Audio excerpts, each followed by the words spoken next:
आभाडी या सजला नतमस्तक मी त्या सर्वांना ज्यांनी भारत देश घडविला। आजच्या कार्यक्रमाचे अध्यक्ष आदरणीय मुख्याध्यापक सर, शिक्षक वर्ग व विद्यार्थी मित्रांनो, माझे नाव रिया अनिल हिंगवे आहे। मी वर्ग 4थी मध्ये शिकत आहे। आज सर्व भारतीयांसाठी मानाचा आणि स्वाभिमानाचा दिवस म्हणजे प्रजासत्ताक दिन। 15 ऑगस्ट 1947 रोजी आपला भारत देश स्वतंत्र झाला। 26 जानेवारी 1950 पासून आपल्या भारताचा स्वतंत्र राज्यकारभार सुरू झाला। मित्रांनो, विजेचा शोध लागला। त्या विजेच्या सहाय्याने फॅन, ट्यूबलाइट, फ्रीज यासारख्या वस्तू चालवायला लागलो। विजेमुळे फिरणारा फॅन दिसतो, पण ज्या विजेमुळे फॅन फिरतो ती वीज मात्र आपल्याला दिसत नाही। अगदी त्याचप्रमाणे स्वतंत्र झालेला भारत आपल्याला दिसतो, परंतु ज्यांच्यामुळे स्वातंत्र्य मिळाले ते क्रांतिकारक आपल्याला दिसत नाही।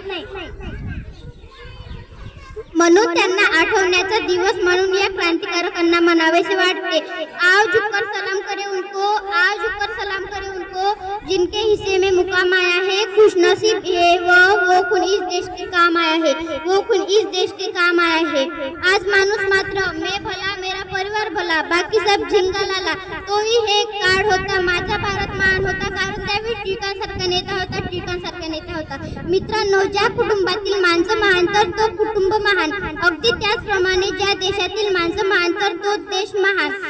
म्हणून म्हणावेसे वाटते, एक वडा एक पाव, जिकडे मिळेल तिकडे धाव। आईची जागा मॉमने घेतली, बाबाची जागा डॅडने घेतली, आजी आजोबांना तर जागाच राहिली नाही। बाप बडा न भैया सबसे बडा रुपया, अशी आजच्या माणसाची वृत्ती बनली आहे। मित्रांनो, सरकारी योजना चांगला आहे, पण तो योजना राबवणारा माणूस परफेक्ट नाही। म्हणून म्हणावेसे वाटते, न हिंदू बनो न मुसलमान, अरे यारो भले ढंग से इंसान तो बनो। लात मारेल तिथे पाणी काढेल अशी मजबूत माणसे माझ्या भारत देशात तयार होतील, तेव्हाच माझा भारत देश नक्कीच महान होईल। ज्या क्रांतिकारकांनी प्राणाचे बलिदान दिले त्यांना आजच्या दिवशी सांगावेसे वाटते, आपके बलिदानों को हम होंगे ना देंगे। इतिहास खिलता रहे इस देश का चमन, इस देश का चमन, इसका हमेशा करेंगे प्रयास। एवढे बोलून मी माझे 2 शब्द संपविते। जय हिंद, जय भारत।